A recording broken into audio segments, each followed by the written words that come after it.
Video शुरू करने से पहले बताता हूँ आज का टॉपिक है फिगर ऑफ स्पीच। सामने ही लिख दिया था, बताने की ज़रूरत ही क्या है। ठीक है, फिगर ऑफ स्पीच किस क्लास के लिए बात हो रही है?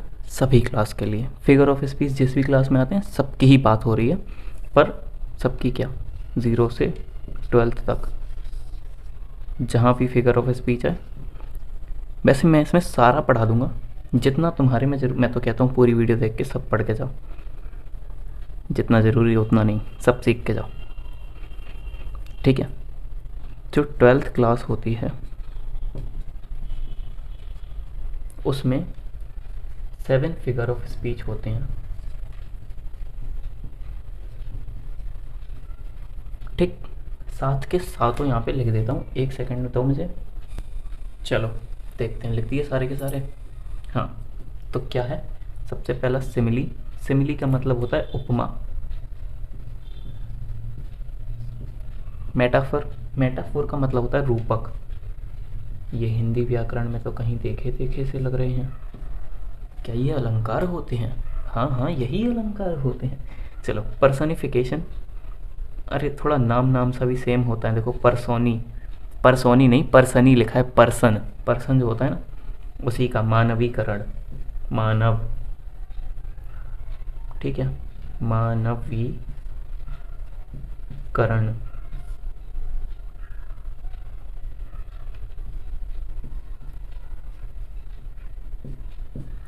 फिर एपस्ट्रॉफे।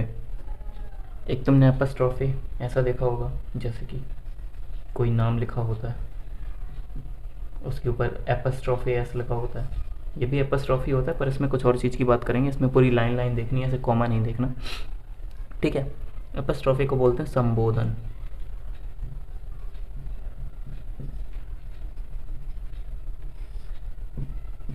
फिर ऑक्सीमोरन। ऑक्सीमोरन को कहते हैं विरोधाभास।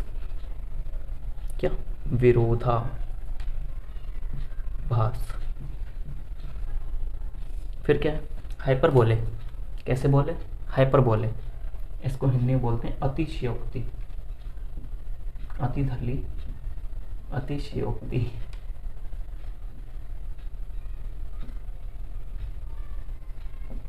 ठीक, अब ये क्या है? ओनोमेटापोइया। इसका बड़ा फनी सा नाम है, नहीं? ओनोमेटापोइया, इसको बोलते हैं ध्वनि सूचक। अगर आपको ये सब पता हुए थे नाम इनके पहले से ही, तो इसको स्किप कर देते। क्या था, चलो कोई बात नहीं, इरेज करते हैं। सिमिली पढ़ेंगे पहले। तो उपमा अलंकार में क्या होता है, दोनों डेफिनेशन लिख दूंगा, इंग्लिश और हिंदी सब में। ठीक, फिर समझते हैं क्या मतलब है। देखो चलो, दोनों डेफिनेशन मैंने लिख डाली एकदम बढ़िया सी, पढ़ते हैं दोनों को। ठीक है, simile is that figure of speech. Simile एक ऐसा अलंकार है इन विच, जिसमें कंपैरिजन इज मेड, तुलना करी जाएगी। ठीक है, ये बिटवीन लिखा है मैंने। बिटवीन का मतलब बीच में, किन के बीच में? 2 ऑब्जेक्ट्स ऑफ डिफरेंट काइंड्स, 2 अलग अलग ऑब्जेक्ट्स के बीच में होगी। Which have at least 1 common point, जिनमें कम से कम, एटलीस्ट का मतलब कम से कम ही होता है, जिनमें कम से कम एक ही चीज़ सिमिलर हो, एक ही कॉमन पॉइंट हो, बस। वही मैंने हिंदी में लिख रखा है। सिमिली वह अलंकार है जिसमें 2 ऐसी भिन्न प्रकार की वस्तुओं की तुलना की जाती है जो कम से कम एक ही दशा में समान हो। ठीक, समझ में आया ना? अब बस एग्जाम्पल और लिख दूँ, 2 या 3 आई थिंक बहुत है। चलो 4 लिख दें, नहीं ज़्यादा हो जाएंगे, सिर्फ समझाना ही तो है। ठीक है, एग्जाम्पल लिखता हूँ उसमें। डेफिनेशन लिखनी हो तो लिख लो। कॉपी पेन लेके बैठा करो, पहले से ही स्क्रीनशॉट खींच लो, नहीं तो जो करना है करो। ठीक है, हटा देते हैं इसको। चलो देखो, लिख लिए 3 बढ़िया बढ़िया सुंदर सुंदर एग्जाम्पल्स। ठीक है, डेफिनेशन पढ़ ली थी ना सभी ने? क्या थी डेफिनेशन? सिमिली एक ऐसा अलंकार है जिसमें 2 या 2 से, मतलब 2 ही चीज़ ले लो। ठीक है, 2 या 2 ऐसी भिन्न प्रकार की चीज़ों या वस्तुओं के बीच में तुलना करी जाती है जिनमें कम से कम एक ही पॉइंट समान हो। ठीक है, एक ही पॉइंट कॉमन हो दोनों में। याद है ना डेफिनेशन? ठीक है, चलो। इस अलंकार में तुलना वाले शब्द लाइक, एज या सो प्रयोग करे जाते हैं। ठीक, मैंने सो का एग्जाम्पल नहीं लिखा, वो भी लिख दूँ क्या? चलो चलो, नहीं लिखते हैं यार, ऐसे ही काम चला लो। ठीक है, हाँ, क्या कहते हैं? लाइक एज सो, देखते हैं। ठीक है, life is like a dream. इसमें क्या लिखा है? जीवन एक सपने की तरह है ना?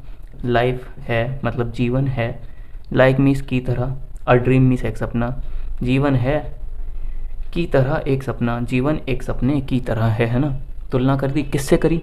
ड्रीम से और लाइफ में, ठीक। तुलना इन दोनों की तो कर रहे हैं। Life is like a dream, एक सपने की तरह बता दिया ड्रीम को, सॉरी लाइफ को, ठीक है। इसमें क्या आ गया, यूज़ क्या हुआ अपना, लाइक, है ना। अब दूसरा एग्जाम्पल क्या है, लिव लाइक अ हर्मिट, एक साधु की तरह रहो, एंड मतलब और, वर्क लाइक अ हॉर्स, एक घोड़े की तरह काम करो, ठीक। एग्जाम्पल्स भी लिख लेना, काफ़ी अच्छे एग्जाम्पल्स हैं, अगर लिख रहे हो तो please. It is as fresh as dew, ये है उतना ही ताज़ा जितना कि ड्यू। एज फ्रेश, एज का मतलब उतना ही, मतलब कि जैसे कि ड्यू फ्रेश है वैसे ही ये भी फ्रेश है। इट का मतलब होता है ये, ठीक है। नॉन लिविंग थिंग्स के लिए इट लगा देते हैं ना। चले हटाएं इसको, इरेज कर दूँ, मेटाफर की तरफ चलते हैं। एग्जाम्पल देख लो, ये भी अगर चाहो तो डेफिनेशन के नीचे इतनी चीज़ लिख सकते हो, अच्छी बात है, याद रहेगा किससे तुलना होती है, कैसे कैसे क्या लगाया जाता है, ठीक है। चलो मेटाफर लिखते हैं। चलो मेटाफर लिख दी। मुझसे शायद एक मिस्टेक हो गई पहले, मैंने शायद, या फिर हो सकता है सही लिखा हो, वीडियो बन चुकी, मैं क्या जानूँ क्या करा मैंने सिमिली की जगह पे भी रूपक लिख डाला है, शायद चेक कर लेना। सिमिली तो उपमा होता है, मैंने गलती से लिख दिया होगा, बोल भी दिया होगा, तो आई एम सॉरी। चलो मेटाफर पढ़ते हैं। Metaphor is that figure of speech, metaphor एक ऐसा फिगर ऑफ स्पीच होता है in which two things are compared, जिसमें दो चीज़ों की तुलना करी जाती है। सिमिली से थोड़ा थोड़ा सिमिलर ही है, दो चीज़ों की तुलना उसमें भी हो रही थी, बस सिमिली में ये था कि उसमें वर्ड ऑफ कंपैरिजन थे, लाइक था, एज था, सो था, बट इसमें but the word of comparison are not used, word of comparison ही नहीं होंगे, ठीक है। ओके, वही चीज़ नीचे हिंदी में लिख रखी है मैंने। मेटाफर मतलब रूपक, वह अलंकार है जिसमें दो वस्तुओं में तुलना की जाती है पर तुलनात्मक शब्दों का प्रयोग नहीं किया जाता, ठीक। चलो इसको इरेज कर देता हूँ, सीधा एग्जाम्पल लिखता हूँ 2-3।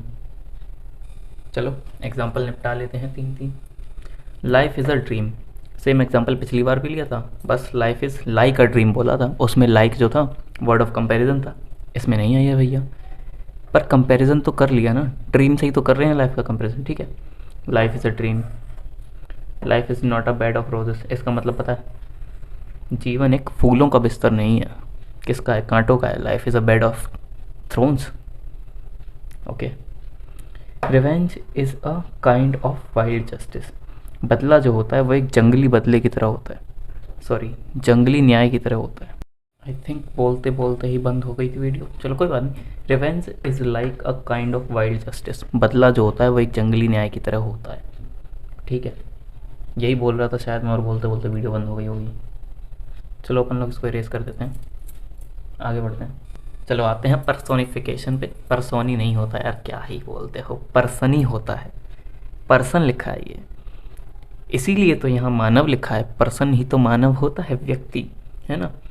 Personification is that figure of speech, personification एक ऐसा अलंकार होता है in which lifeless object, lifeless object, ठीक है, याद रखना, और एब्स्ट्रैक्ट आइडिया और आइडियाज़ को are thought of as a living beings, living beings की तरह यूज़ करते हैं। लाइक एक्सपीरियंस को यूज़ कर लेंगे कि वो एक सबसे अच्छा टीचर है जो कि जिंदा नहीं है, मतलब है तो आइडिया ही, ठीक।